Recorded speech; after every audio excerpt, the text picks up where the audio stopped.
Will come to order.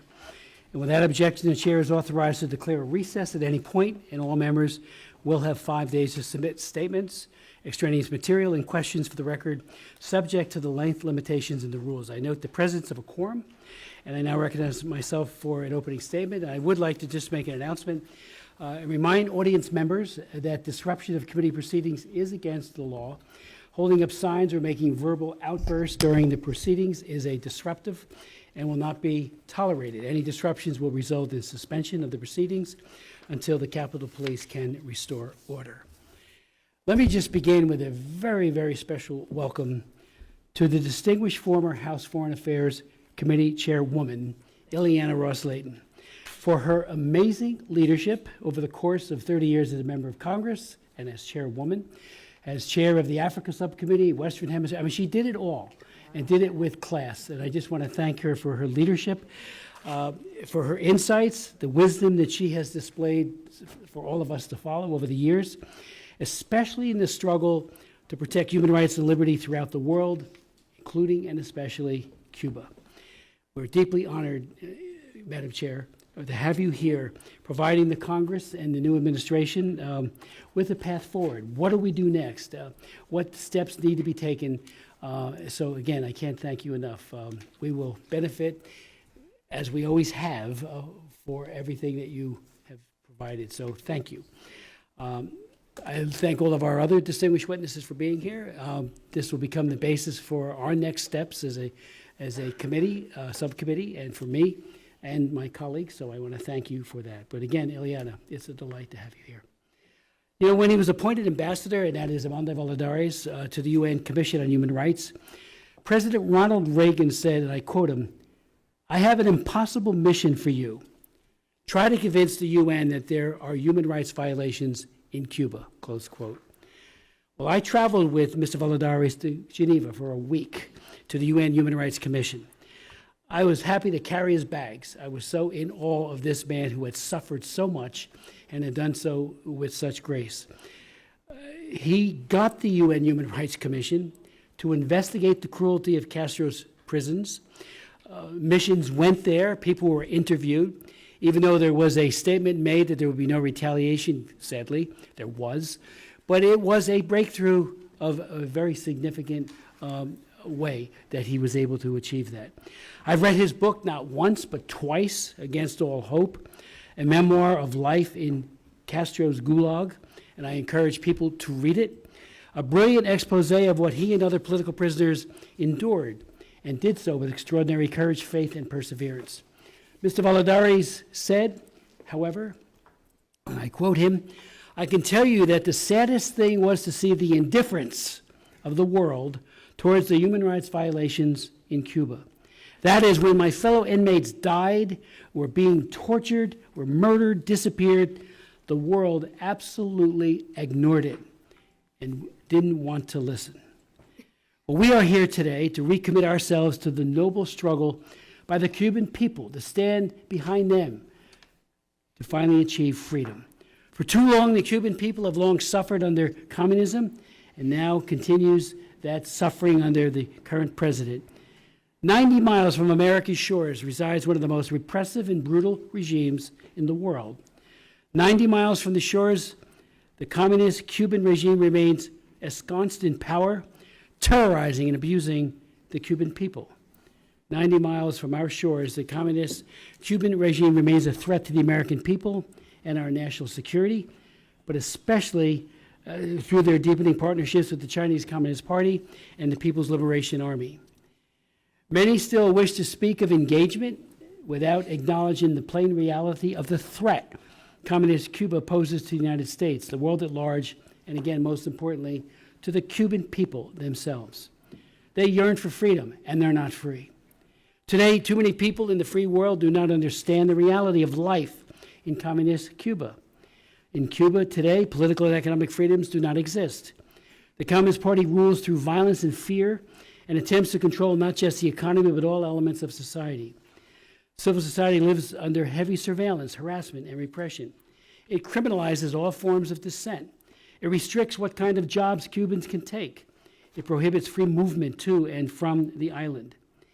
It is also a Tier 3 country, designated so by the President of the United States and through the Secretary of State and the TIP advisor because of its egregious violations of both sex and labor trafficking. Today in Cuba, nearly 1,000 innocents are imprisoned for the offense of thinking differently from the official Communist Party line. In Cuba, there is no private sector, doesn't exist. The security state ultimately controls all forms of activity on the island. Every dollar spent by a tourist ultimately benefits the dictatorship.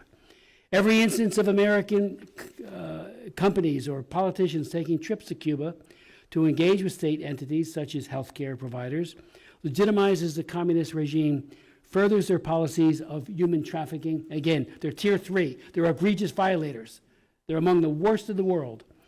And of course, terrorism and violent repression, delaying the arrival of the day when the Cuban people shall be free. And like its close allies, Venezuela and Nicaragua, two other dictatorships, Cuba does not even pretend to hold elections. This is the 5th hearing I've chaired on human rights, in particular in Cuba, although we brought it up in many, many other hearings, as has our distinguished former chair of the Foreign Affairs Committee. The years may change, but the song sadly remains the same coming out of Cuba. It holds blatant disregard for the very concept of human rights, and the United States requires from us a firm policy. We need to do more, not less. It is time that American politicians, including members of this House, stop signaling to the communist regime in Cuba that if they wait long enough, they will be able to redefine their relationship with the U.S. without lifting their boots from the throats of the Cuban people. At one hearing I chaired in 2015, 3 human rights activists exposed the true reality of life, and they were very, very concerned about President Obama's so-called engagement. 2 months early, President Obama had announced his new policy of engagement with Cuba after many months of secret negotiations with the communists. Obama's push to normalize relations involved a series of unilateral concessions. His administration reopened the U.S. Embassy in Havana, relieved sanctions, restarted tourist flights from the United States without setting any preconditions for improving the regime's awful human rights record. In 2016, President Obama even visited the island, the first U.S. president to do so since the Communist Revolution. In the days before, during, and after his visit, the regime, this was their response, arrested hundreds of protesters. Human rights groups on the island begged Obama not to let himself be manipulated. Instead, he infamously did the wave at a Havana baseball game with dictator Raul Castro after a joint press conference and welcome ceremony alongside the Communist Party Politburo under the portrait of Che Guevara. Normalization legitimized Castro's brutal dictatorship and made the human rights situation worse, not better. Acts of religious persecution skyrocketed and other repression increased. The year Obama visited the island, there were nearly 10,000 documented political arrests, 10,000. I and many of my colleagues in Congress strongly opposed this naive and dangerous policy. I visited with the Cuban ambassador here in the District of Columbia. I said I wanted to visit the prisons. He told me, and it was going good, I thought it was a good conversation. He told me that the Cuban government, however, will decide who I can see and who I can't see. I asked whether other congressional delegations accepted those terms and conditions. He said yes. I never got the visa, and I want to go still. I've asked over and over again, and I will continue to ask to go. I, along with Juan Ros-Lehtinen, introduced H.R. 1782, the Cuban Human Rights Act of 2015, to prevent a softening of U.S.-Cuban relations without improvements to its human rights record. It needs to be a quid pro quo. Haven't we learned? Look at what we did with China. We gave them most favored nation status. Bill Clinton delinked it on May 26, 1994, a human rights conditionality, delinked it infamously. And they said all they care about is profits, and China has been on a tear to destroy people and their livelihoods, and their human rights have been horrible. I plan on introducing the Cuban Human Rights Act again when we begin, and I know I've been talking to our distinguished former chair to get her inputs as to what provisions it ought to contain. Instead of standing with the Cuban people and demanding an end to their oppression, that outstretched hand to their oppressors, there was a lost decade in the fight to promote liberty and human rights in Cuba. Upon taking office, however, President Trump reversed many of these short-sighted policy which harmed the Cuban people, and rightly so. The new administration has before it a fresh opportunity to prioritize the recognition of human rights and the release of political prisoners in its dealings with the Cuban regime. Today, our expert witnesses will shed light on the regime's human rights abuses. And again, if you read the country reports on human rights practices, if you read the TIP report, it flies off the page how oppressive they are, but the policy has to match the actual record on the ground, and that's not always the case. So I want to just thank you again. I'd like to yield to my good friend and colleague, Congresswoman Wild, who is the ranking member of our subcommittee. Thank you, Mr. Chairman.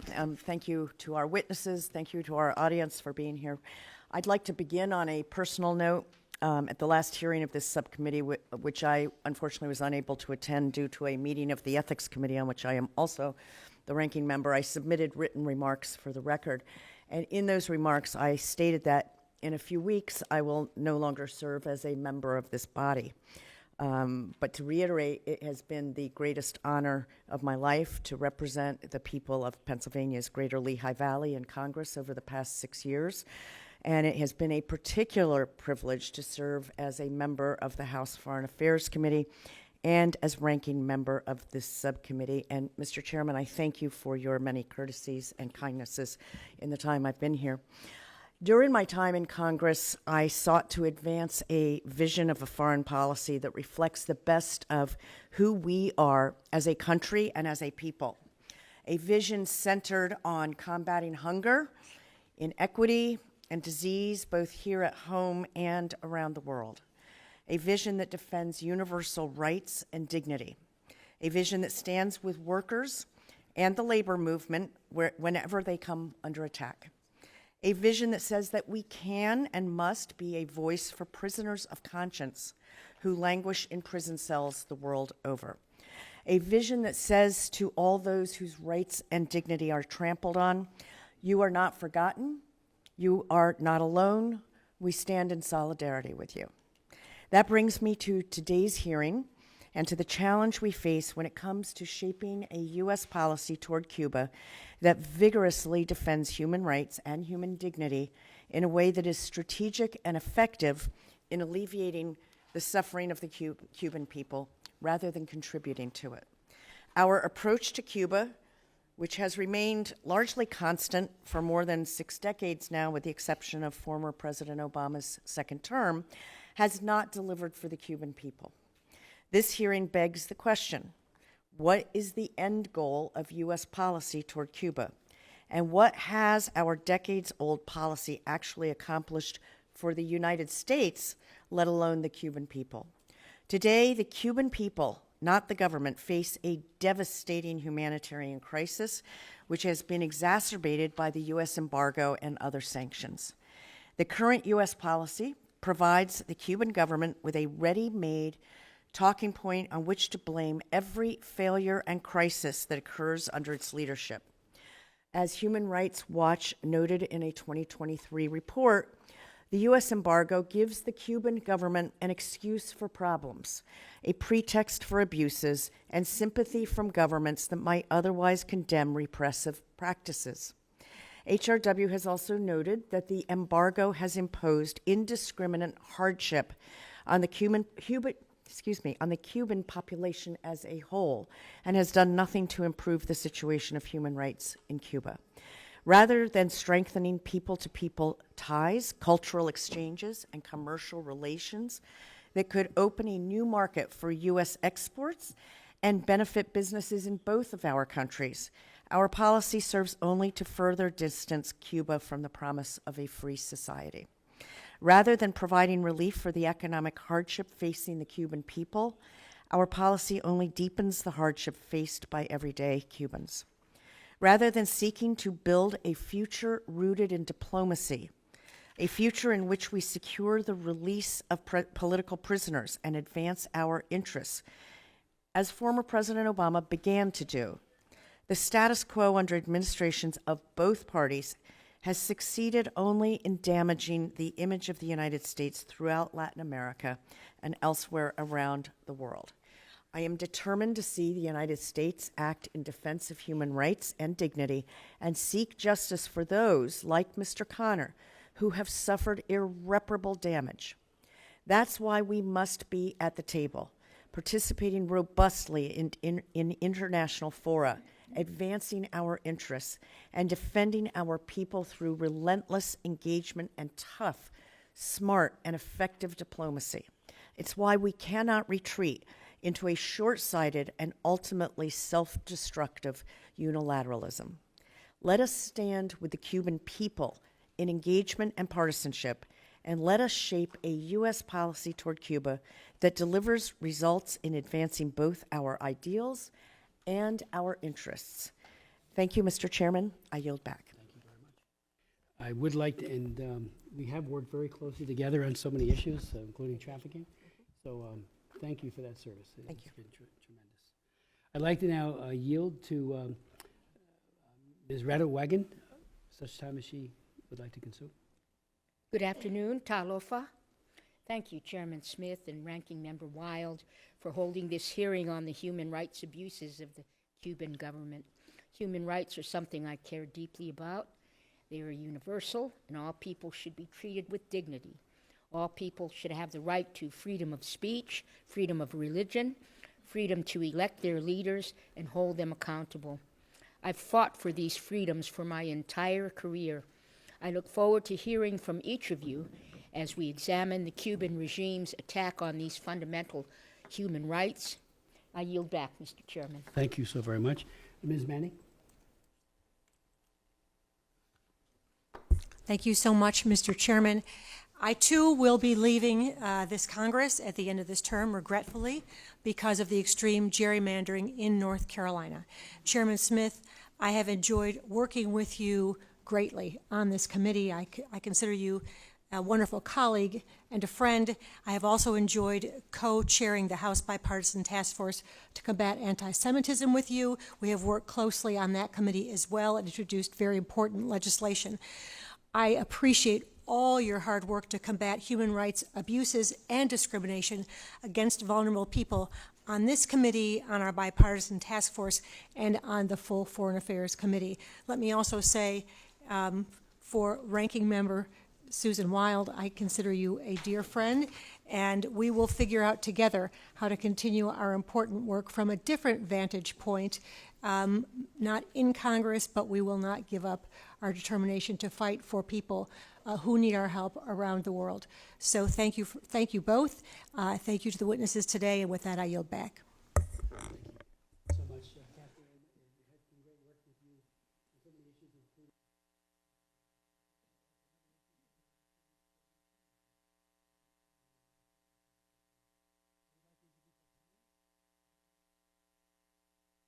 Mr. Chairman, may I Yes. just correct one thing that I said? I've been told that the record should be corrected. Apparently, I said, I meant to say, let us stand with the Cuban people in engagement and partnership, and mistakenly said partisanship, which is definitely not what I intended to say. So the correct statement is, let us stand with the Cuban people in engagement and partnership. Thank you. Thank you. I'd like to introduce our witnesses, beginning with Dr. Ileana Ros-Lehtinen, who served with distinction here in this body for 30 years. As chairwoman of the House Committee on Foreign Affairs, as I mentioned a moment ago, but previous to that, the Subcommittee on the Middle East and North Africa, and just did a wonderful job in each of those roles. She passed many foreign policy issues, legislation that continue to enlighten and make a difference in today's world. I want to thank her for that leadership. And again, we've become good friends over the years, and I can't thank her enough for her leadership and look forward to her testimony. We'll then have Maria Werlau, who's the co-founder and executive director of the Free Society Project, a nonprofit organization to advance human rights through research and scholarship. Its leading initiative, Cuba Archive Truth and Memory Project, focuses on transitional justice issues and human exploitation. Ms. Werlau is a former second vice president of the Chase Manhattan Bank and a longtime independent consultant specializing in advisories on Cuban affairs and other international issues. Her extensive publications on Cuba cover a wide range of topics, including international law, foreign investment, and economic issues. She served as task forces on the U.S.-Cuba relations for the Council on Foreign Relations and the American Enterprise Institute. Then we'll hear from Joseph Connor, who's an author, an advocate whose father, Frank Connor, was killed in a terrorist attack by the Armed Forces of the National Liberation, FALN, in 1975. Mr. Connor has testified before the Senate Foreign Relations Committee, Senate Judiciary Committee. His writings have appeared in the Wall Street Journal, New York Post, LA Times, and the Washington Times. And again, your full resumes will be made a part of the record. And then we'll hear from Juan Pappier, who's is the America's Deputy Director of Human Rights Watch. He supervises the organization's research and advocacy efforts, particularly for Latin America and the Caribbean. He has a decade of experience documenting and reporting human rights violations, including political repression and abuses related to armed conflicts, security policies, and attacks on the rule of law. He has worked as a consultant for Chile's National Human Rights Institute, and we welcome him as well and look forward to all of your testimonies. Dr. Ros-Lehtinen. Thank you so much, Chairman Smith, and I thank you for the undeserved but lovely words bestowed upon me in my almost 30 years of service to the Congress. I'm so proud to have worked alongside you on issues related to freedom, human rights throughout the world. So thank you so much for those words. And Ranking Member Wild and Mrs. Manning, the House will be a poorer place without your strong voices in favor of freedom and human rights as well. So we wish you much success in your future ventures. I've been a good friend of Mrs. Radewagen for the years that her service and my service coincided, and she's always been a strong voice for the freedom of the Cuban people. I'm glad to say that, I'm glad to hear that voice has not diminished at all. Thank you, Mr. Chairman. I will talk today about the need for international solidarity in support of the struggle of the Cuban people for freedom. Apparently, being for freedom is hard for the people who are struggling against the oppressive authoritarian regimes of their own countries, of course, but apparently it's hard for other countries to take notice, to care, or to overcome their own country's political or economic self-interest. Being for freedom seems to be hard, but being for authoritarian regimes seems to be easy. Standing for values is hard. Ignoring values is easy. Authoritarian countries want to reinforce their authoritarian standards, so they seek no moral compass.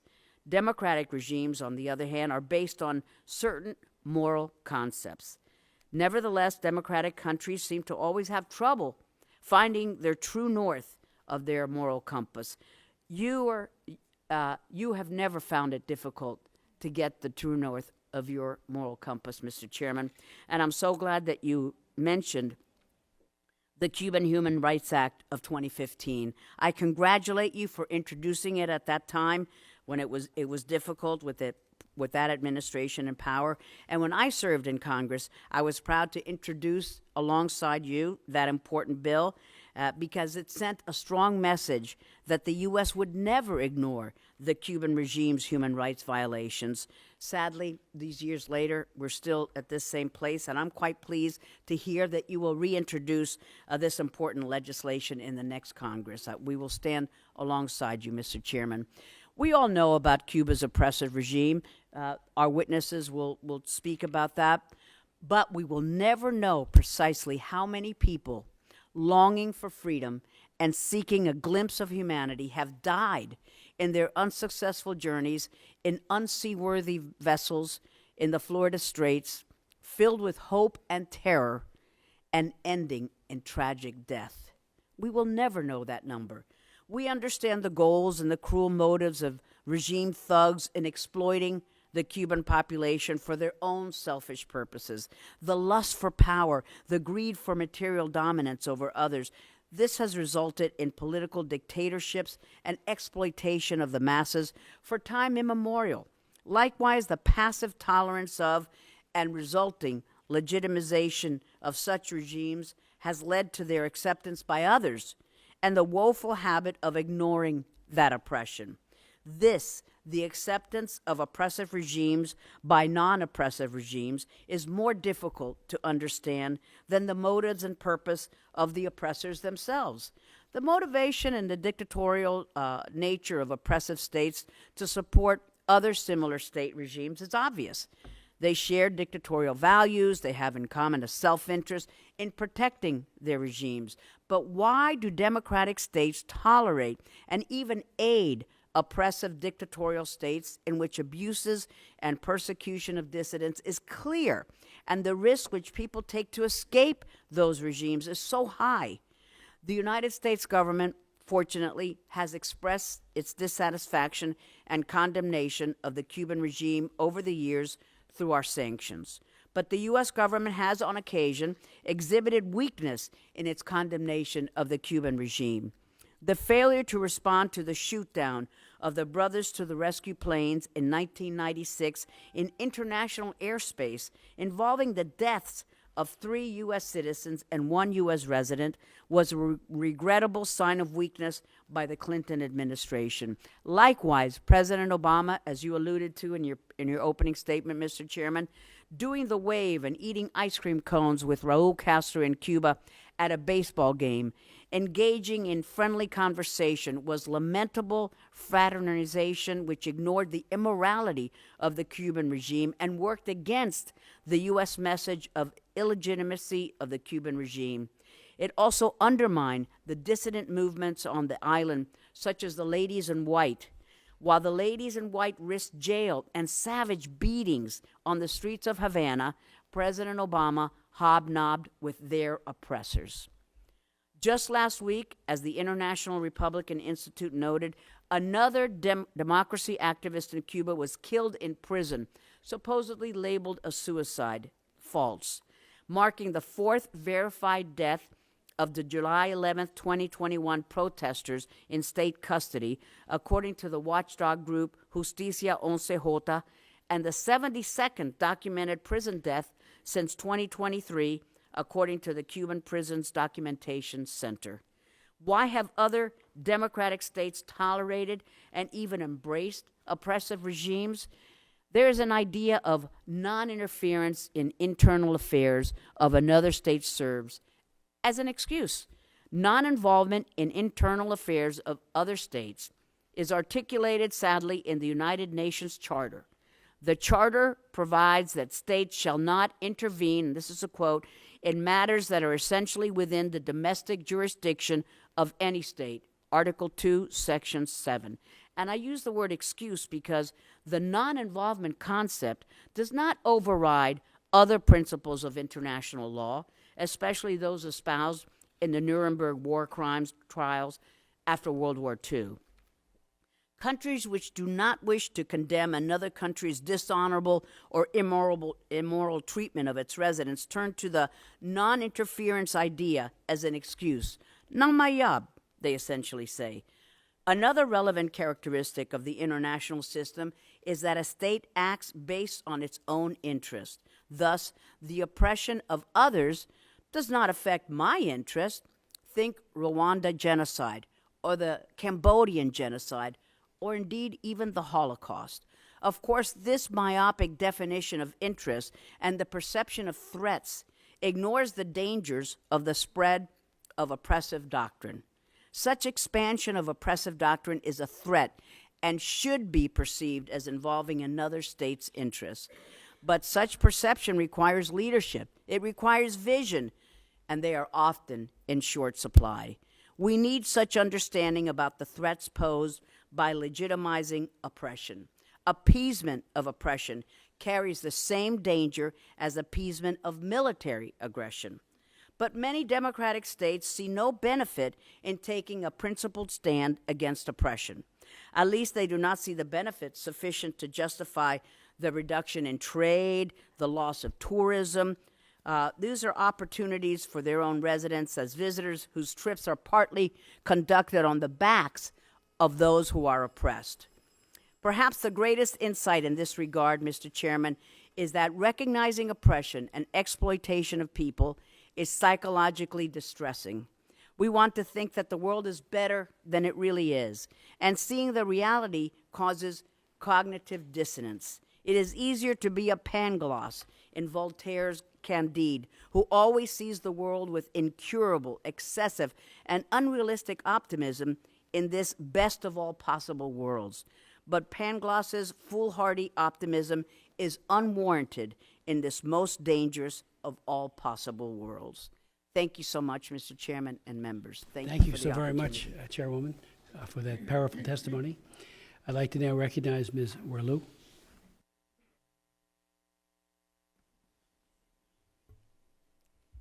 Thank you, Mr. Chairman and distinguished members of the committee for the opportunity and for caring.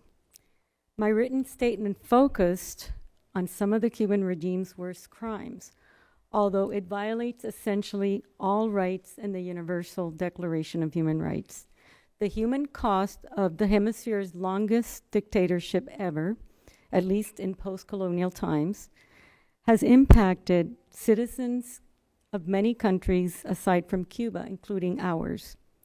Comparisons pale with a regime that kills even defenseless children and keeps its own version, almost identical, of the Berlin Wall at Guantanamo, lasting twice as long without receiving any attention, much less international outcry.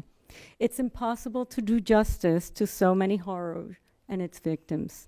Today, Cuba's totalitarian military rulers, communist only in name and Stalinist ways, hold on to power by sheer terror.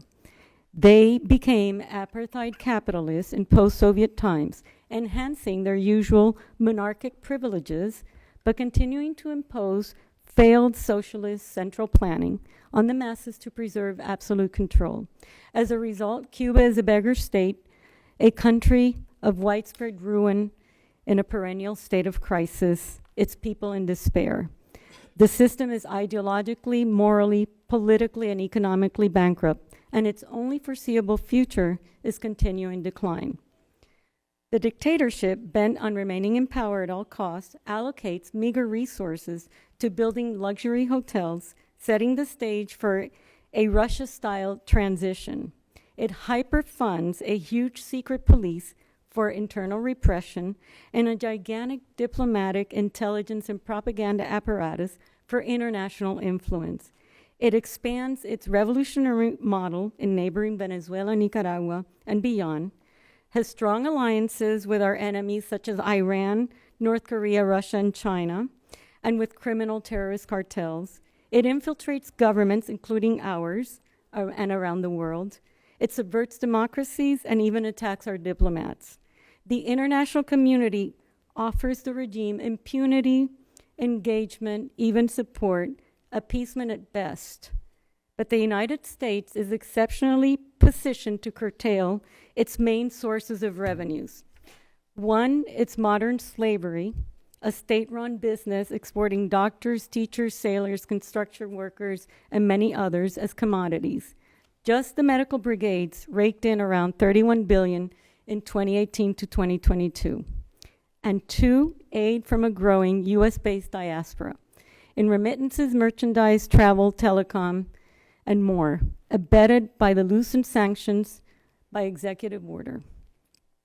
Estimated at $52 billion in the 11 years to 2019, this can only have grown with over 640,000 Cubans who poured through the border in 2022 to 2024, and around 100,000 granted humanitarian parole. Enforcing the legally mandated sanctions in the Helms-Burton Law and implementing additional measures under the Trafficking in Persons Victim Act and the State Sponsors of Terrorism designation would probably push the terminal patient to face its certain death. Cuba's rulers could be forced to negotiate the peaceful transfer of power for a transition to democracy or flee the country, counting on their large overseas assets, plundered systematically for decades. Otherwise, a protracted unraveling will likely lead to a worsening humanitarian crisis with a growing potential for widespread turmoil and violence. Measures that could be implemented very quickly are the travel and remittance sanctions of Helms-Burton. To combat the trafficking, sanctioning ministers of health of Cuba's partners, conditioning funding to PAHO, the Pan American Health Organization, and declaring Mexico in violation of the U.S.-Mexico-Canada Agreement, denying visa waivers to all travelers to Cuba, including Canadians, forbidding most technical scientific exchanges, and funding to all Cuban state institutions. There are many more. We're just not out of time. At the very least, these would combat exploitation and other nefarious activities, reinforcing Cuba's structural socioeconomic deformities and deny resources to the military monopoly. Anyhow, enforcement of our laws is essential to our democracy. Thank you. Thank you so very much. Mr. Connor. Thank you. Thank you, Mr. Chairman, committee members, fellow witnesses, and everyone watching. My name is Joe Connor. Since the Communist Revolution, the Cuban government has been an abuser of human rights, domestically in Cuba and in the United States. Article 3 of the Universal Declaration of Human Rights recognizes that everyone has the right to life, liberty, and security of person. Cuba violated the Connor family's human rights, specifically the rights of our father, Frank Connor, and other Americans to live. Our father, 33-year-old Frank Connor, and 3 other innocent men, Alejandro Berger, Jim Gazorek, and Harold Sherburne, were murdered while scores were injured and maimed on January 24th, 1975, 50 years ago next month, when the Marxist, Cuban-fueled Puerto Rican terrorist group Armed Forces for National Liberation, FALN, blew up New York's historic Francis Tavern during a lunchtime crowd on the crowded lunchtime. The FALN appointed themselves my father's judge, jury, and executioner, profiling, targeting, and savagely murdering reactionary corporate executives, as they put it in their communique number 3 that day. The Connor family had planned to celebrate my 9th and my brother's 11th birthdays that very night. Francis Tavern was targeted by the FALN, who paid lip service to Puerto Rican independence, but in reality sought to impose a Cuba-style socialist regime in Puerto Rico. They chose it for its proximity to Wall Street and for its storied reputation as the birthplace of American liberty. Alexander Hamilton and the Sons of Liberty met there. General George Washington bade farewell to his officers at the end of the Revolutionary War at Francis Tavern. Between 1974 and 1983, the FALN claimed responsibility for over 130 bombs in the U.S. and Puerto Rico, including another deadly bombing on August 3rd, 1977, when Charles Steinberg was murdered at the Mobil Oil building in New York. Incredibly, I worked in that building 4 decades later. That same day in 1977, an FALN bomb threat caused the first evacuation of the World Trade Center. That's how serious these guys were. Though never prosecuted specifically for the Francis bombing, the unrepentant terrorists served only 18 years of prison sentences ranging from 55 to 70 years. As Hillary Clinton geared up for her 2000 Senate run and was looking to connect with New York Hispanic community, Bill Clinton granted clemency to the FALN, a blatant political gesture orchestrated by then Attorney General Eric Holder. One of the FALN leaders, Oscar Lopez Rivera, was so dedicated to his Marxist cause and his comrades that he refused the 1999 Clinton clemency, although in 2017 he accepted an unprecedented second presidential clemency from Obama-Biden in their last days in office. Shortly after his release on May 18, 2017, Cuban President Raul Castro released a message to Lopez Rivera congratulating the terrorist with all the honors and affection you deserve. William Morales, chief bomb maker, was not offered clemency by Obama or Clinton. Morales likely built a deadly device used at Francis and Mobil Oil. On July 12, 1978, which would have been my dad's 37th birthday, Morales blew off part of his face and 9 of his fingers when a bomb he was crafting exploded in his Queens bomb factory. The apartment contained explosives, incendiary devices, mixtures, tools, FAL communiques, and even the copy machine used to make those communiques, including the January 4th one. Morales was captured, tried, convicted, and sentenced in 1979 to up to 99 years, 10 federal, 89 in New York State, in prison, but escaped from Bellevue Hospital in May 1977 with the assistance of other radicals who called themselves the Revolutionary Armed Task Force. During the state trial, Morales boasted, "No jail is going to hold me forever. They could put 1,000 of us in jail. They're not going to hold us forever. That's what I have to say." Morales was right. Through an FALN investigation run by the Chicago Terrorist Task Force, Morales was located in Puebla, Mexico in 1983. When the Mexican police closed in, he and an accomplice killed a Mexican police officer. Morales was arrested, charged with being accessory to murder, and imprisoned in Mexico. In 1988, defying President Reagan's extradition demands, the sympathetic Mexican government allowed Morales safe haven to Cuba, where he remains a guest of the regime, along with scores of murderous, felonious fugitives, such as Victor Garena and Black Liberation Army cop killer Joanne Chesimard. On May 2nd, 1973, Chesimard and two accomplices opened fire on two New Jersey state troopers during a motor vehicle stop. Chesimard and her accomplice wounded one state trooper and executed Warner Forster at point-blank range. After a 6-week trial in March 1977, Chesimard was found guilty of first-degree murder and was sentenced to life in prison. On November 2nd, 1979, Chesimard, aided by armed individuals posing as visitors, like Morales, escaped from what is now the Adina Manned Correctional Facility for Women and fled to Cuba, where she's been a guest of the communist regime. Soon after Morales' flight to Cuba in the early 1990s, I began my campaign to have Morales and Chesimard return to American justice, writing letters to the Justice Department, making contacts with the NYPD, State Department, Joint Terrorist Task Force. Meeting only frustration, I persisted, expanding the communications to Presidents George H.W. Bush, and Bill Clinton, New Jersey Senator Bill Bradley, New York's Cardinal O'Connor, and Mayor Giuliani. During this campaign, I quickly realized how closely Cuba and the FALN are connected. For the sake of brevity in my testimony, I will only provide certain highlights. Details are in my written testimony, and for additional information, please see retired FBI agent Rick Hahn's definitive history of the FALN terrorist dawn and my book with Jeff Ingber, Shattered Lives, both sent to the committee previously. In just a couple of examples, President Castro met with, from Shattered Lives in our book, Fidel Castro met with Puerto Rican-born Cuban intelligence officer Filberto Ojeda and encouraged him to form a Puerto Rican armed resistance, which Cuba would help train. In 1974, Ojeda was in the U.S. and he established the FALN along with former MIRA members and supported logistically by the Cuban intelligence services.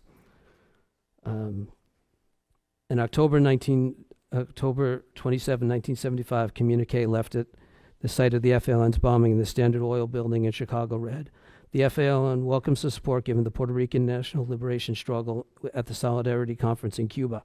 We especially acknowledge the moral support given to our organization by the Cuban people and government in a speech made by Prime Minister Fidel Castro."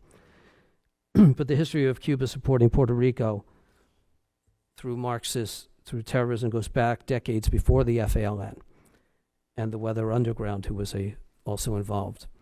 In September 1979, President Carter, as a significant humanitarian gesture, commuted the sentences of 4 imprisoned Puerto Rican nationalists who were convicted of a 1954 armed assault on the Capitol building that left 5 congressmen shot and wounded. After their release, the freed prisoners jointly embarked on a victory tour, appearing in Chicago, New York, and Puerto Rico. They claimed they had no remorse and could not rule out future violence in the name of Puerto Rican independence. Not long after, they returned to Havana as honored guests of Fidel Castro. The 1983 $7 million Wells Fargo robbery in Hartford, Connecticut was another demonstration of the ongoing links between Puerto Rican Marxists and Cuba. Some of these $7 million went to purchase of a motorhome used for sneaking FALN terrorist Victor Garena into Mexico. Massetti, one of the people involved, waited at the border and helped disguise Garena, handed him a Cuban passport, and arranged his flight from Mexico City to Havana. Cuba kept about half the stolen money, according to conversations the FBI intercepted among Los Macheteros members. Despite my efforts and Cuba's sponsoring of terrorists, the Obama administration removed Cuba from the state sponsor of terror list. On July 1st, 2015, President Obama announced the establishment of formal relations with Cuba before actually visiting the Marxist state in March 2016. As Obama announced the Cuba visit, I immediately began receiving texts, calls, and emails from reporters who knew our family's longstanding fight for justice. Ironically, I answered those requests from Joint Base Guantanamo Bay. You see, I'm a 9/11 family member, too. My cousin Steve Scheig was murdered on 9/11 as I saw the planes hit. He was my dad's godson.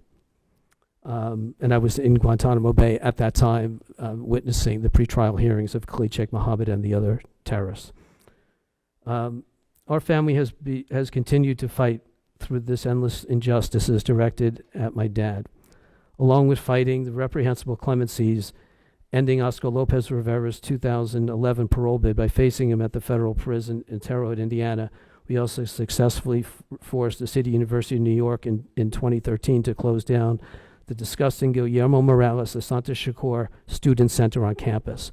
CUNY had a student center named for 2 convicted terrorists, one of whom was complicit in my father's murder. And my father went to CCNY. Incredibly, but not surprisingly, in November 2017, only 10 months after his second presidential clemency, Lopez was received as an honored guest in Havana, where he paid tribute to the late Commander-in-Chief Fidel Castro and Che Guevara and was decorated with the Order of Solidarity. Our families fought for Morales' extradition to the U.S. for decades to hold Cuba responsible for their role in our father's death and in protecting members of the terrorist group who murdered him. In 2024, following lobbying by our family, the Frank Connor Warner Forster Justice Act was introduced by Senator Marco Rubio, co-sponsored by Senator Rick Scott. The Walter Patterson and Warner Forster Justice and Extradition Act was introduced in the House of Representatives in 2023. We currently have a documentary film on these issues. The Connor and Patterson Acts both call out Cuba for stomping on Americans' human rights, for supporting and sponsoring terrorists. They demand the return of Morales, Chesmar Garena, and others to face justice, and to keep Cuba, the human rights violator, on the state-sponsored terror list. We call on President Biden and President-elect Trump to secure the return of Morales and the other terrorists and guarantee Cuba ends its systemic human rights violations so Frank Connor's life will be remembered for justice. Cuba must first end their sponsorship of terrorists by returning Morales, Chesmar Garena, and all before the U.S. considers their removal from the state sponsor of terror list. Thank you. Joe Connor. Thank you so very much, Mr. Connor. Juan? Mr. Chair, ranking members of the subcommittee, thank you for the invitation to appear before you today. Let me start by expressing my solidarity with the Cuban people, with the victims of repression there, and with Joseph Connor, whose family has been seeking justice for 50 years. The Cuban government continues to repress and punish virtually all forms of dissent and public criticism in Cuba. Prisoners Defenders, a rights group, reports that 919 political prisoners remain behind bars in Cuba, and 229 others are under house arrest or other restrictions in liberty.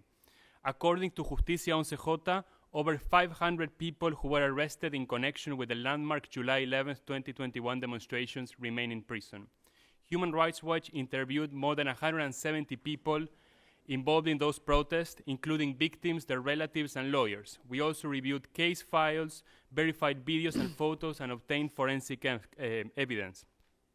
Detainees arbitrarily detained have been held incommunicado for weeks and sometimes months. Some were beaten, tortured, and subject to other forms of ill treatment. Prosecutors in Cuba continue to frame peaceful actions as criminal behavior. Many protesters have been prosecuted for sedition and sentenced to disproportionate prison terms of up to 25 years in prison. People are convicted on unreliable and uncorroborated evidence, such as statements solely from police officers or alleged odor traces found in rocks, allegedly odor from the defendants. I'd like to draw this subcommittee's attention to some specific cases. José Daniel Ferrer, the leader of the unrecognized political opposition party UNPACU, who remains in prison since July 11, 2021. His family has reported he suffers severe health problems and has repeatedly been beaten. He has announced he is under hunger strike for 7 days now. Artists Luis Manuel Otero Alcántara and Michael Castillo, who remain in jail since July and May 2021 respectively. They have been sentenced for participating in protest and publishing a meme, among other alleged crimes. 32-year-old Luis Robles, who was sentenced to 5 years in prison for protesting with a sign saying, "Freedom, no more repression." He's being held in La Lima prison in Havana. Cuban authorities have also passed legislation to dismantle the limited civic space that allowed the 2021 protests to occur. This includes a new criminal code and abusive legislation on telecommunication and social communication. In addition to political repression, Cubans endure a severe economic crisis. The country has faced 3 nationwide electricity blackouts in the last 2 months, and people suffer frequent blackouts in some places for up to 20 hours a day. The Cuban government acknowledged in July that they only have regular stock of 30% of the basic medicines in the country. A recent survey of 1,100 people by the Cuban Observatory of Human Rights found that 7 out of 10 Cubans interviewed skipped 1 meal per day, and 61% struggled to buy essential elements to survive. As a result of increased poverty and political repression, Cubans are leaving the country in unprecedented numbers. The Cuban government acknowledges that the country lost 9% of the population between 2020 and 2023 to immigration, and independent reports indicate the total figure may be much higher. Mr. Chair, let me be clear about this. The human rights situation in Cuba is dismal, and the Cuban government is solely responsible for the abuses it commits. At the same time, the long-standing U.S. policy of isolation has done nothing to improve this. Rather, the U.S. policy has been counterproductive. We continue to believe that the embargo, and may I add the state sponsor of terrorism determination, have provided the Cuban government with an alleged excuse for its problems, a supposed pretext for its abuses, and a way to garner sympathy abroad with governments that might otherwise have been willing to condemn the country's repressive practices more vocally. Any additional general sanctions on Cuba are likely to harm the population, which is already suffering severe deprivations, and to drive even larger migration flows. Instead, we urge this Congress to take steps towards a new approach on Cuba, one that progressively replaces the embargo with targeted sanctions against officials responsible for human rights violations, one that focuses on garnering support from governments in Latin America and Europe to push, to press multilaterally in a coordinated and strategic manner for human rights, democracy, and the rule of law in Cuba, and one that prioritizes empowering Cuban civil society. Thank you. For that testimony, all 4 of our very fine witnesses. I do have a few questions, and I'll yield to my colleagues that I have some additional questions, hopefully before we have any votes. The situation is dire. And I think it's getting worse. We've had hearings here on Nicaragua and what they're doing to the church and what they're doing to Daniel Ortega I met him in 1984.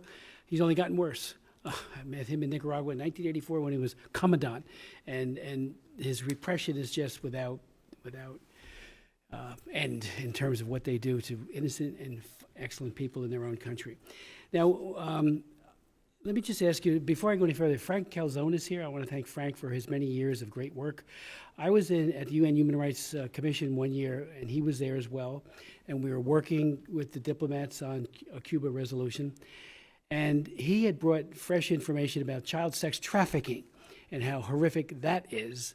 We know that in this country you can get up to life imprisonment under the Trafficking Victims Protection Act if you sex traffic a child, and I'm the author of that bill, so I believe very strongly in its implementation. Well, Frank was walking that information around, and a van pulled up.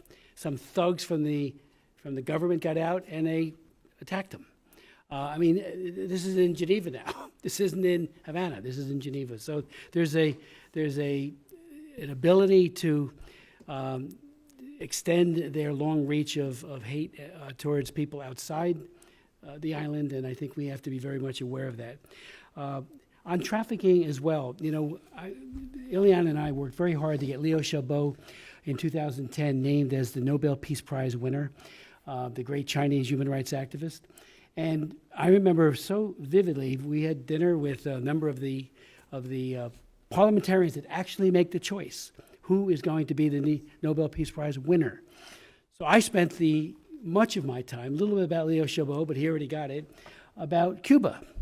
And I asked them about, and 3 of them that were at our table told me these are the people who actually picked the Nobel laureate. They said, well, they've got great health care, and they send all of their workers overseas, thousands of them, to do work in other countries. Well, the tip report this year, and I said, they coerce them. It's labor trafficking. We knew it then, we know it now. Well, the tip report for this year says that there's 22,000 such workers. 75, let me get the right, 75 to 95% of their salary is taken by the communist dictatorship. So they're working basically for free under threat of coercion and retaliation against their own families. So hopefully this myth that somehow they are doing wonderful humanitarian work abroad is exploded, and everybody wants to speak to that. I just, and that's this year's tip report that points that out. It's ongoing, but it's 75 to 95% of that. And then there's a lot of children who are left behind with that. Child sex trafficking continues to be a real problem.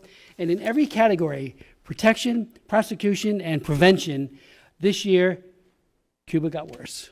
And that's right from the U.S. Department of State Trafficking in Persons Office. Well, thank you so much, Mr. Chairman. You're so correct. And Michael Moore popularized this idea of this great healthcare system in Cuba in his documentary Sicko, which is a complete farce. And people in Cuba are so desperate to come to the U.S. to finally get the cures and the operations and the surgeries that they need. But it's a great myth. The regime has been wonderful in making sure that they can promote this myth. It's a lie, and they make a pretty penny on trafficking, with people. And their doctors program is a prime example of that, as you point out. The first thing that they do is that they separate the families. If you're a doctor and you go to wherever, Venezuela, you will go, but your family has to stay behind in Cuba. As soon as you get to the country, Venezuela, they take your passport, so you're not free to leave. There's no opportunity for you to seek asylum. Then they garnish your wages.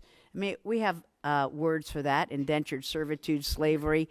But for some reason, the regime has been able to get away with glamorizing this and making it seem as if that's a humanitarian mission.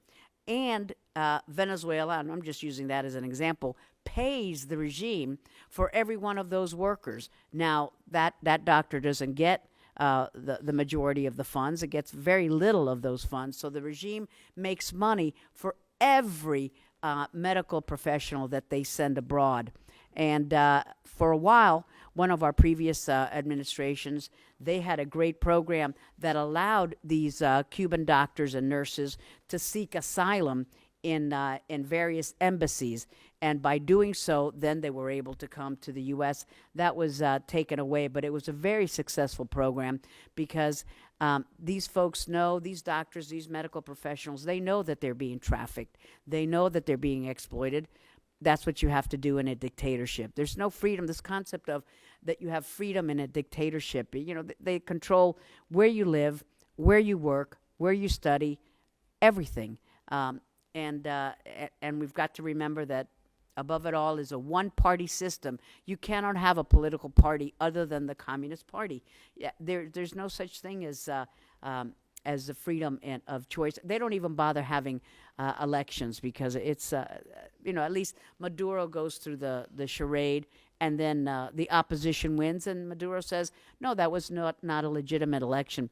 In Castro's Cuba, they just, they do away with that.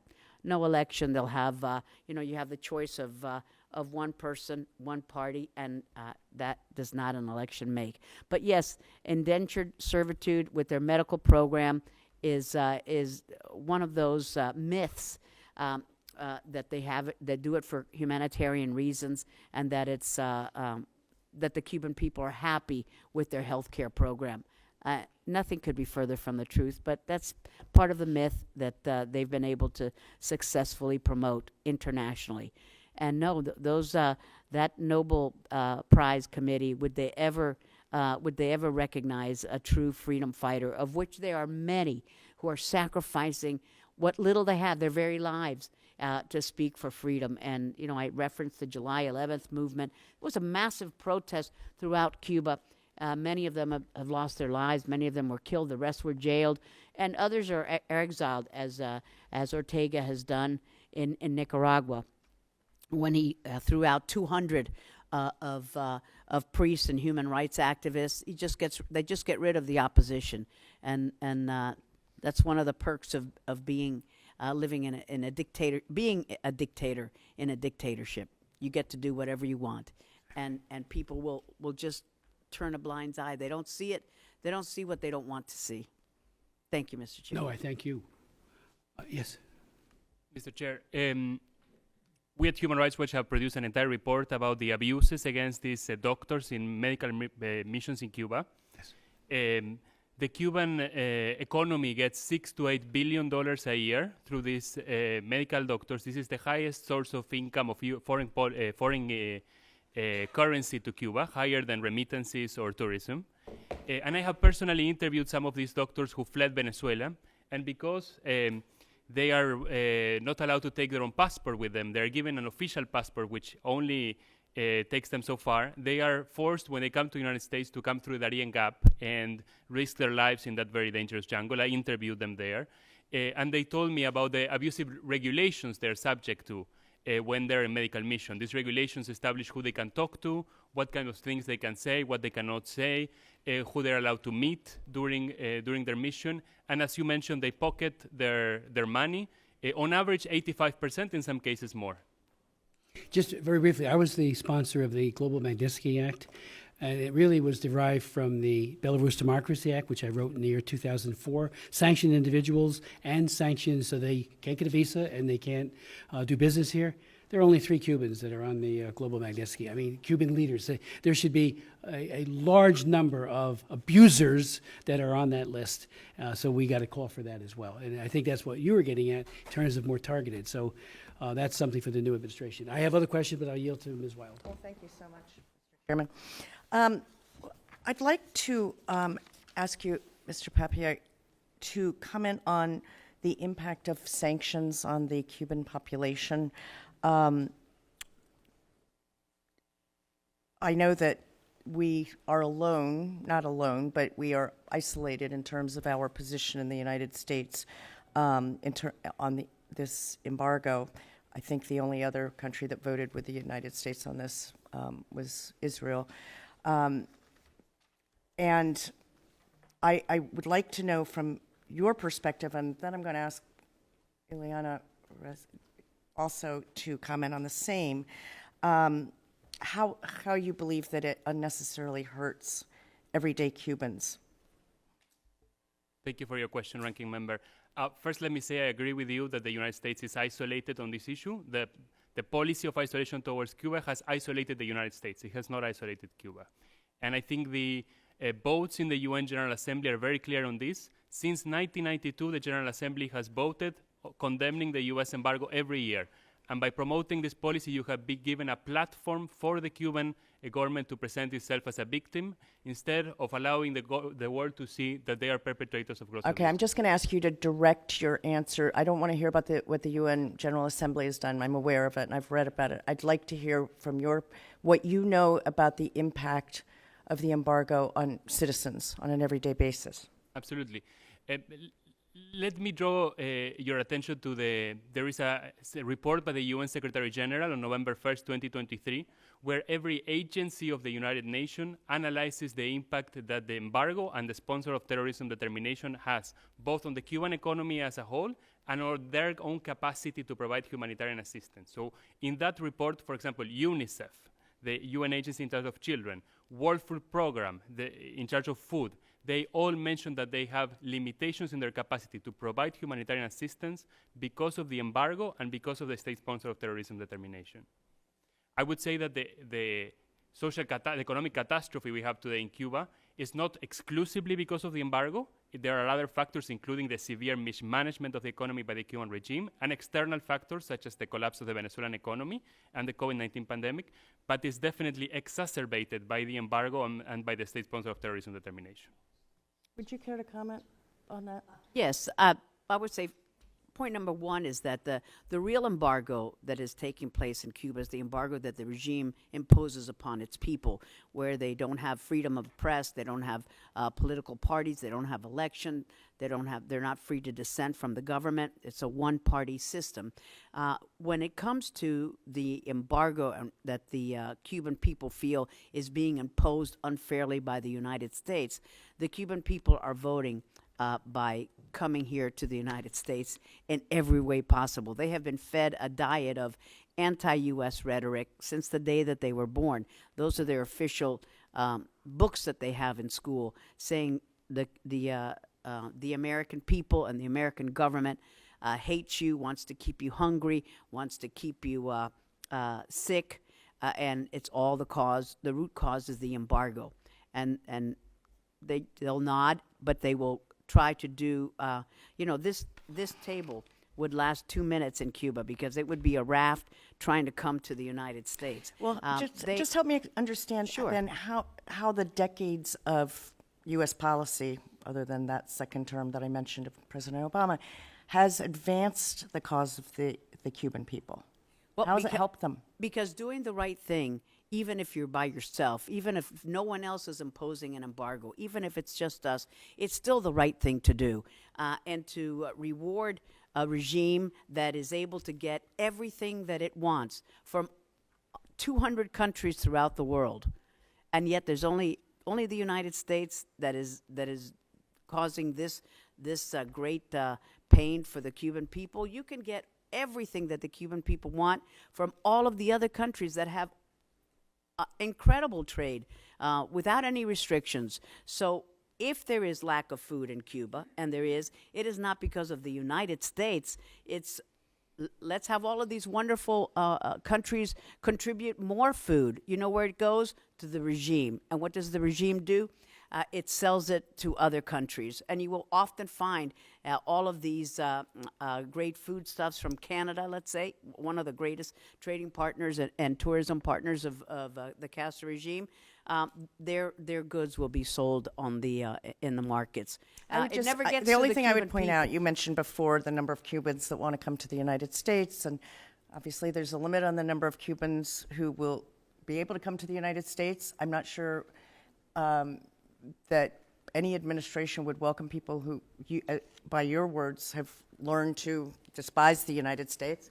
And I think future chances of coming are even less than they've had. So, if as a subcommittee that cares deeply about both global health and human rights, I'm struggling with this issue. And I understand what the right is right answer, but at the same time, it's been many decades and it hasn't accomplished anything that I can see. Do you want to comment further, and then I'm going to yield, Mr. Chairman? I think if the U.S. continues to do the same thing, it will produce the same results, and the results are more repression, more poverty, and more migration. That's what the situation in Cuba is right now. It will continue to be as long as this policy continues. I guess the problem I have is that, as you stated, all these other countries are providing goods and so forth. How effective is our embargo? Is it just we're doing it to use your words, because right is right, or because we actually think we can accomplish something with it? We wish that there were more international solidarity. So what we're asking is for other countries to join us, not for us to say, oh, we're doing this all by ourselves. Let me join the folks who are keeping the regime in power. Wouldn't that just hurt the Cuban people more? It doesn't hurt. The Cuban regime has everything, gets everything it needs from all of the countries in the world. Everybody is trading with Cuba. There's an abundance. They have it, and they can provide it to the Cuban people. They choose to do other things with the food and the medicine that they get. There's no embargo on food. There's no embargo on medicine. You can collect them in your neighborhood and ship it to Cuba tomorrow. There's no problem whatsoever. You fill out a little card like this, and I'm not even exaggerating. It's saying this is food stuff and medicine, and I'm sending it to the people of Cuba. And you can fill a whole bin and send it over there. The problem is they won't get to the Cuban people. It'll get to the regime. They will sell it. They will give it away, and they pay no price for it. But the Cuban people are not fooled. They know we're a generous country. Okay, I do just want to ask one more, if I may, Mr. Chairman. Again, back to you, Mr. Pappier. What programs and initiatives, if any, have been the most effective in promoting human rights and civil liberties in Cuba? I don't think there has been much success because, as you mentioned, the policy for 60 years has been pretty much the same, except for the 2.5 years under the Obama administration. And I would say the limited results in that policy, the fact that in 2.5 years, the policy did not produce a political reform in Cuba is not a reason to go back to a policy that has failed for decades. What is needed as a policy is multilateral support. And the reason why there is no multilateral support, the reason why other countries join the United States in condemning Venezuela, join the United States in condemning Nicaragua, but do not join the United States in condemning Cuba, is the embargo. The embargo creates a distraction and impedes the multilateral efforts that are necessary to press for a democratic transition in Cuba. Thank you. I yield. Ms. Radovic?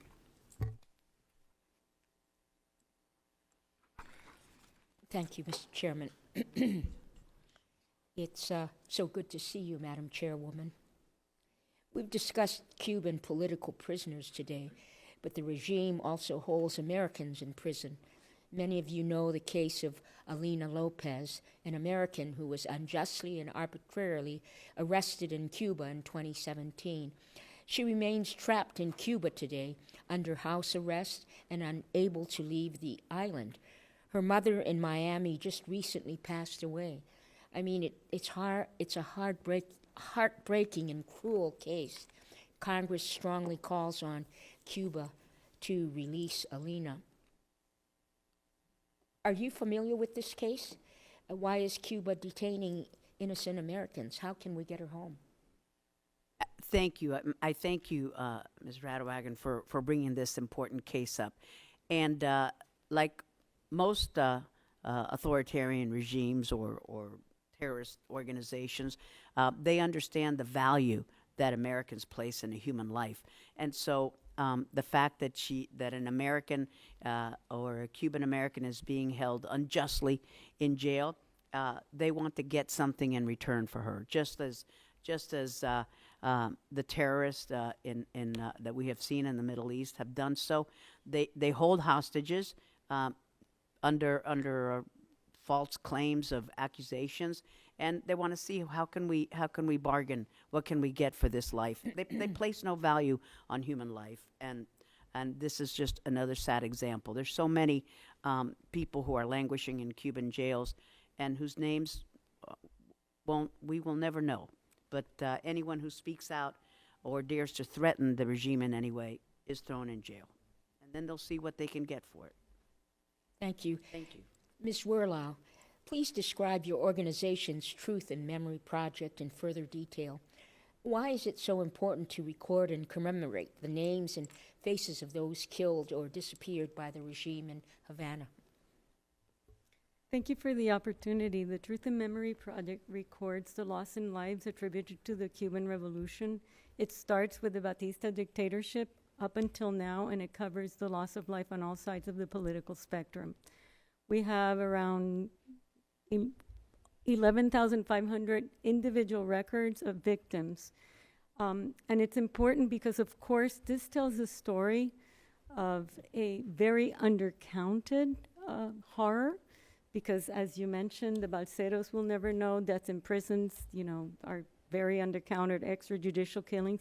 But it personalizes the suffering of the Cuban people and others who have paid the price of this terrible saga that Cuba is living under. We also have two other projects. One is based on the export of the Cuban labor, the medical missions that started in 2010. We started publishing reports. There's many reports on what was described here that is even worse than what is reported sometimes. I've interviewed dozens of doctors just 3 weeks ago. A doctor who was sent to Guinea-Bissau told me that they had found out Cuba was paying $10,000 a month for her service, and she was getting $250. So that's technically like 97% of the salary. Our third project is based on Cuba's interventions. how Cuba has spread its model, infiltrated governments, and I think if you allow me the opportunity to tie in what was discussed here before about why the embargo has not worked, I would say the opposite. Engagement has not worked. The whole world has engaged Cuba. There's a revolving door of presidents, kings, kings-to-be, ministers, human rights activists for over 6 decades trying to convince the Cuban regime to dialogue about human rights, to bring about reforms. That hasn't worked either because those totalitarian regimes do not succumb to dialogue or to entreaties. And what we have is a United Nations system that is morally bankrupt, that has abandoned the Cuban people with a cheap shot at the United States with an annual declaration against the embargo that says nothing. But in terms Cuba, the dictatorship of Cuba sits in the UN Human Rights Council, is elected to the executive body of numerous United Nations entities, and nowhere have I seen any resolutions against any human rights violations of Cuba, much less what the United Nations is going to do with its responsibility to protect the oppressed people of Cuba. So I think what explains what we're seeing, Congresswoman, and we have multiple reports on this, is a Cuban regime that expends its resources on 126 embassies in the world, more than Spain, more than Canada. They each have an intelligence center. Cuba has almost 1,700 solidarity groups around the world that it funds, parliamentary friendship groups. This is the totalitarian, bankrupt nation of Cuba. How do you explain that? That is what explains that they buy influence, sway opinions, manipulate perceptions so that people think that it is because of the U.S. embargo that there's a totalitarian criminal regime for 60-something years oppressing the Cuban people. Thank you, Mr. Chairman. I yield back. Thank you. Ms. Manning? Thank you, Chairman Smith, for organizing this hearing, and thank you to all our witnesses for being here, especially our former colleague, Chairwoman Ros-Lehtinen. We are so glad that you're here with us, and thank you for all the work you've done in the past and continue to do.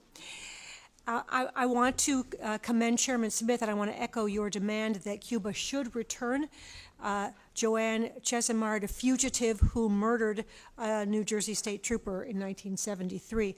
I also want to acknowledge a constituent and good friend in my district, Bobby Mendez-Inchastegui, whose family suffered terribly under the Castro regime. After the revolution, Bobby's father was thrown in jail as a political prisoner. He watched his neighbors' children being shot and killed in front of him on their front lawn, and he and his mother, who was a journalist, were forced to flee the country. After many years, Bobby's mother was told that her husband had died in prison. She was devastated, but she subsequently remarried and tried to build a new family for Bobby. Imagine her heartbreak when years later her first husband was released and searched for his wife and son, and what should have been a joyful family reunion was a cruel blow to all, with a devastating and long-lasting impact that Bobby still talks about today, as the entire family was broken. It's hard to believe that all these years later, the cruelty of the Castro and now the Diaz-Canel regime, replete with its human rights violations, continues. And my heart goes out to all the Cuban families who have suffered and continue to suffer under the cruel Cuban regime. And Congresswoman Ros-Lehtinen, as you know, my dear friend, our dear friend and colleague Debbie Wasserman Schultz has made valiant efforts to help free Cuban political prisoners Michael Castillo Perez and Luis Manuel Otero Alcantara. And they have been unjustly imprisoned since the Cuban regime's crackdown on the July 11th, 2021 pro-democracy movement. And like my good friend, I urge both President Biden and President-elect Trump to continue to seek freedom for these political prisoners, along with hundreds of other political prisoners illegally jailed by Cuba's secret police. How can we do more to prioritize their plight. Thank you so much, Congresswoman, and thank you for your years of service. We will miss you, and I know that you've been very active, especially in the Jewish community and the federations, to build that solidarity. And many of your mission groups go to Cuba and help the Yes, they do. families there. So we thank you for that. Debbie Wasserman Schultz, an amazing champion for the cause of a free and democratic Cuba, as is Federica Wilson, as is Lois Frankel. And before Ted Deutsch is now the head of the AJC, we have been blessed in our Florida delegation to have such incredible bipartisan support in favor of freedom, human rights, and all the goodness that we enjoy here in this beautiful country. May all the enslaved people in the world have it, and especially my native homeland of Cuba. I think that there's more that we can do. In each one of us can be that ambassador of truth and hope. We can do whatever little thing that we can in our own communities and in our own way to shed light. To give, in your vaulted position, to give a 1-minute speech on these Cuban prisoners who are not known. There's some who are very, very well known, and there's some who just languish in jail and they think that no one hears them. To be able to write a letter to the editor, to your local paper, to be active in your church and synagogue and bring up their case and help them in Cuba. There's just a lot that every person can be that beacon of hope, and I never underestimate the power of an individual in making that amazing change. So we're blessed to have that kind of bipartisan delegation in Florida, and New Jersey has it as well, and many other places. But everyone can do more. Each day we should rise up and say, how can I make this a better place in my neighborhood, in my school, in my community, and for oppressed people elsewhere. Because we're all one island, and we're all interconnected. Thank and you. what happens elsewhere impacts us all. Thank you so much. Let me move to the other end of the table for my second question, because I want to get one more in before we have to go for votes. And as I said, I strongly oppose the tyrannical regime, the Castro regime, now the Diaz-Canel regime. And I share the frustration that my good friend and colleague, Representative Wild, was expressing. And I think many Americans feel the same way. We're just concerned that the many years of the embargo just has not brought about the political and economic reforms that the Cuban people deserve.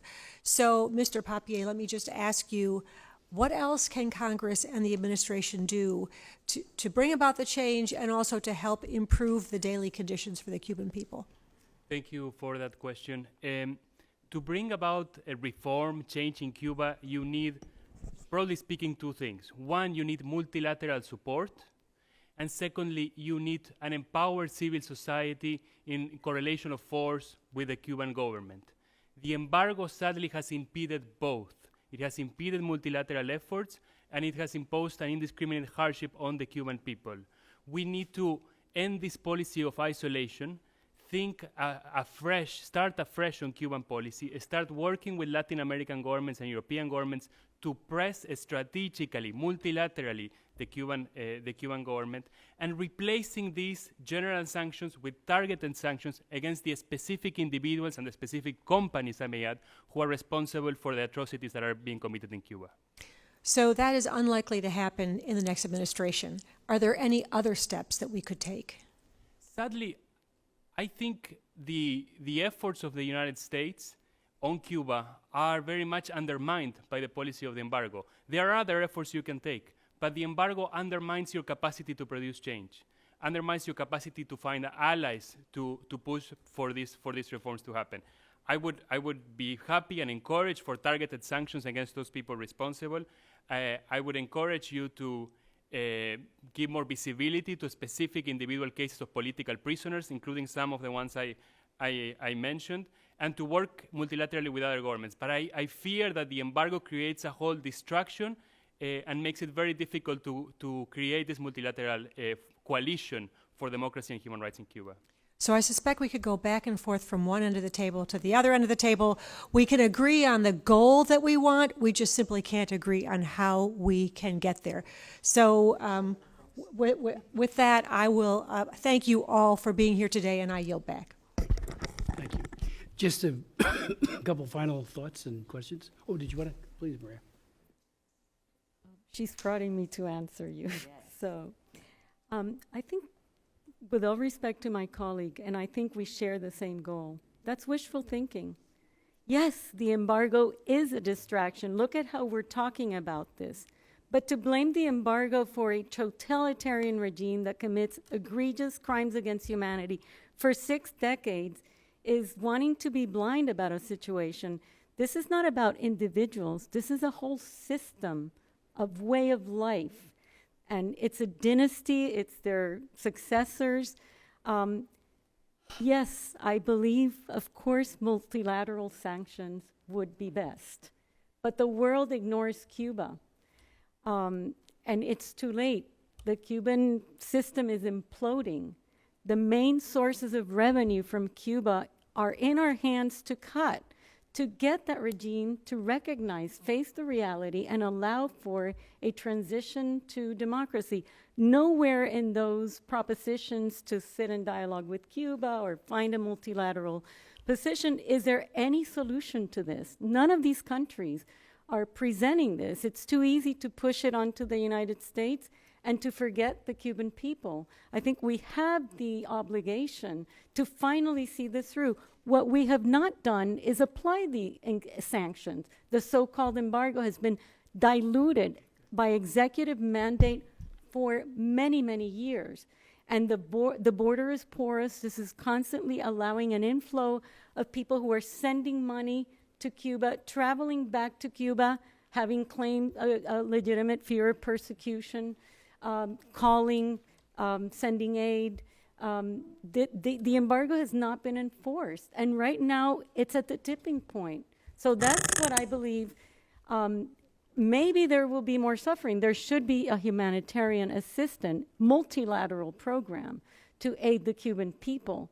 But feeding the regime and its conglomerate is only going to prolong the failed system that oppresses the people, that there is no way out of this economic crisis because it's a parasitic, bankrupt economy.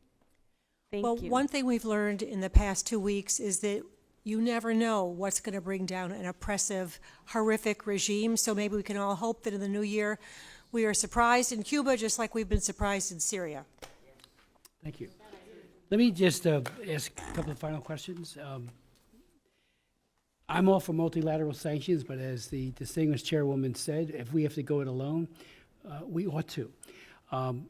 I supported apartheid sanctions. There were many people who thought that that would be injurious to the people of South Africa, but I thought the horrendous apartheid system needed to be confronted, and thankfully over time that did jettison that off the face of the earth. We need allies. I'm shocked when I talk to other diplomats and other members of Congress and parliaments what a naive view they have about Cuba, especially as it relates to the foreign the people that they deploy elsewhere for medical reasons. You know, you tell them 75 to 95% of that money is going to a dictatorship. That's trafficking, and that's what the TIP report says. It's trafficking, indentured servitude, as you said, Eliana. One of the things that grabbed me when I read Amanda Valladares' book, and then talking to people who have been imprisoned in Cuba. We've had Dr. Bichette. We've had so many people come and testify over the years, and it was that torture is a given in those prisons. One of the things that Amanda Valladares talked about was they took the prisoners, put them into human waste, it submerged them. It went into their ears, their nose, their eyes. They all got infections. It was totally degrading. I mean, what evil dictatorship does that? And it was so bad that when Armando Valladares' wife gave birth to their children, he couldn't change the diapers. He had PTSD on that. Now, I've written 4 laws on combating the problem of torture. They're called the Torture Victims Relief Act. And it's all about the PTSD. We've got hundreds of thousands of Americans or people in America who come from all over the world who have been in prisons all over the world and have been tortured. They need help. What do you say to a dictatorship that's doing this every day as we meet here? They're being tortured so horrifically.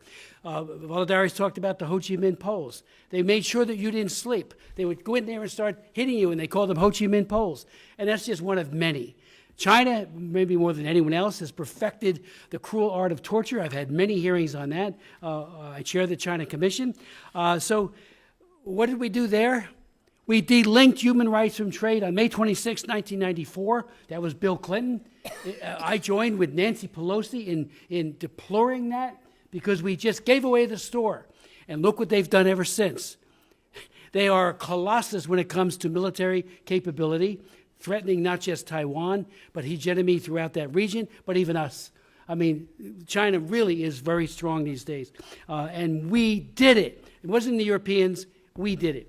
Through a false sense that if you just trade more and lift the sanctions and the linkage to human rights, they'll matriculate from dictatorship to a democracy. Nothing. I'll sell you the Brooklyn Bridge if you really believe that, and I don't think any of you believe that. The International Red Cross has not been there since 1988. Why aren't they there? Talking to people, chronicling what's going on in terms of the use of torture.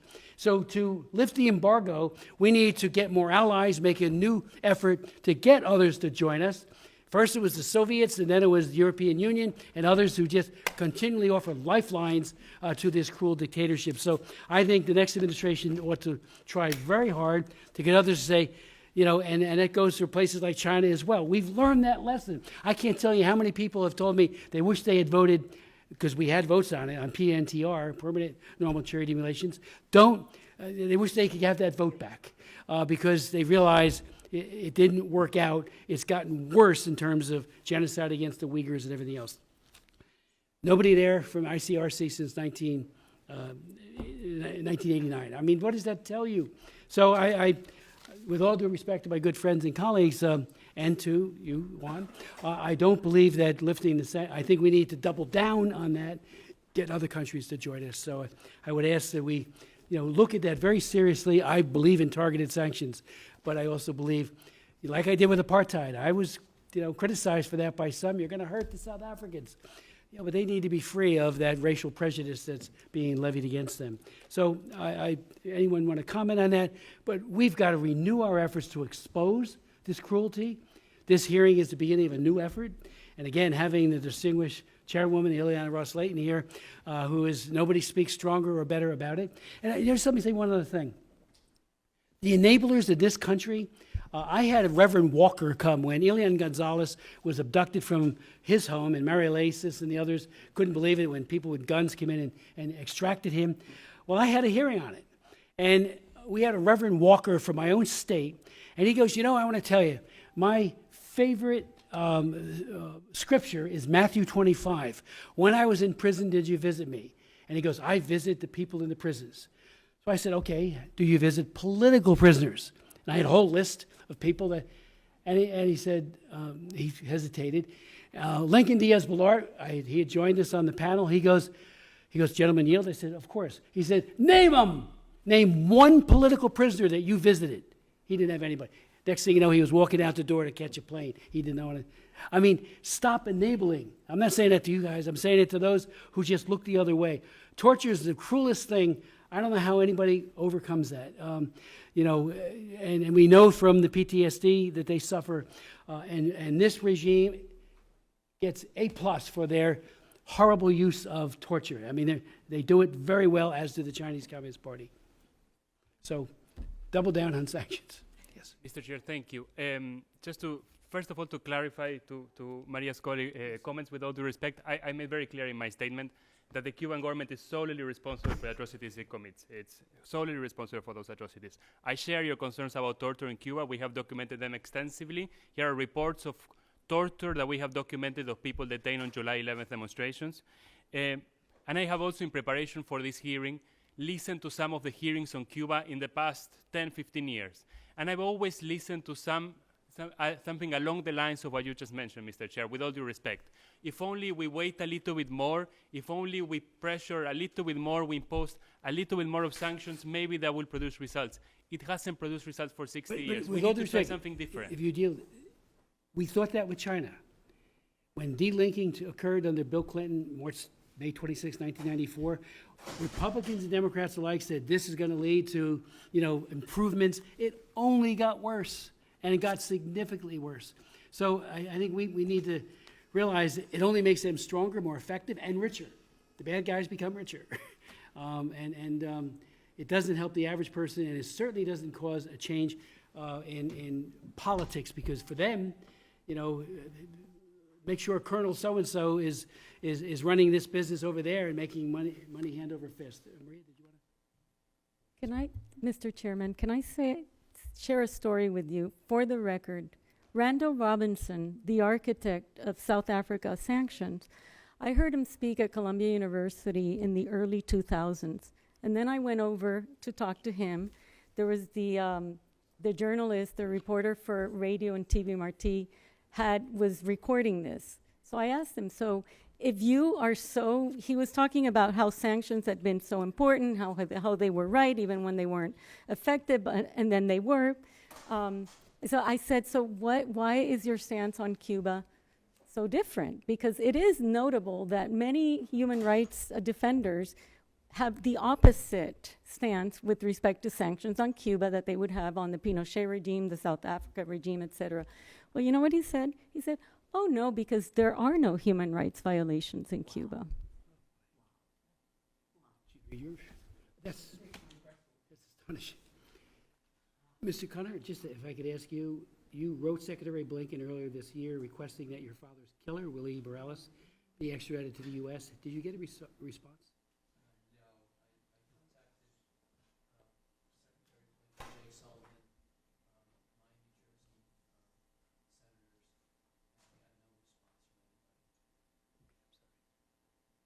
And one last question to you. I know you're trying to get the University of New York to take down the naming of the center. I mean, to name it after Joan Chesmard and Morales is just absurd.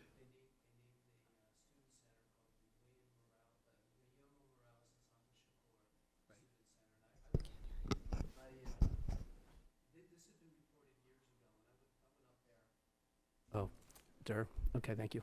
They had a student center called William Morales de Santos Shakur at City College of New York, and it had been supposedly taken down in the early 2000s. And on a hunch which I've had over the years, I called them years later, and sure enough, it was open. So I went up there by myself with my phone and camera, and I started taking pictures. I've sent them to some of the guys on the committee here.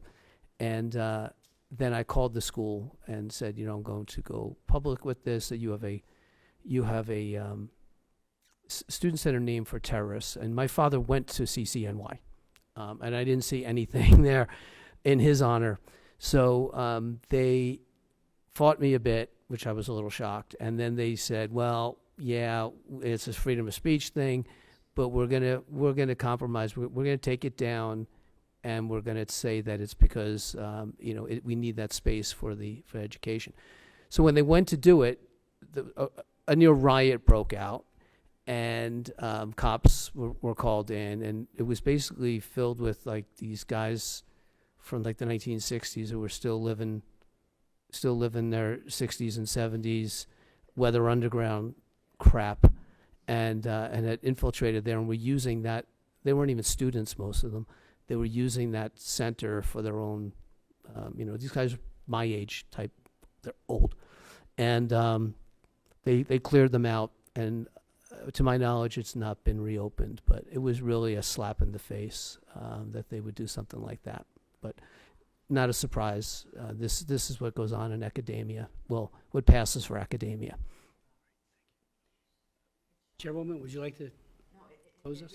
It really is shocking, the the amount of ignorance and willful ignorance, even when you point it out to them, you're glorifying terrorists, and still the hold that the Cuban regime, the mystique, of Che Guevara and the revolution, and that was all in favor of the downtrodden, that it still permeates in so many of the college campuses. It's sickening. But as we saw, Yes. look at the anti-Semitism that was alive and well in all of these Ivy Leagues. It's sickening, but Columbia University has hired yes, terrorists yes. over the years, and look what you get when you hire terrorists. You get students who start believing that stuff. And to disguise this as freedom of speech is just ludicrous. It's ludicrous. Thank Yeah, you. thank you. I want to thank our great panel. Sorry we started late. That's because of the Blinken hearing. We were precluded from. That's right. And we can't have a hearing simultaneous with that in the committee. So thank you so much, and You're welcome. Thanks for having us. appreciate all of your information. Even when we disagree, we do it civilly and Thank you, Mr. respectfully. Chair. Thank you. Thank you.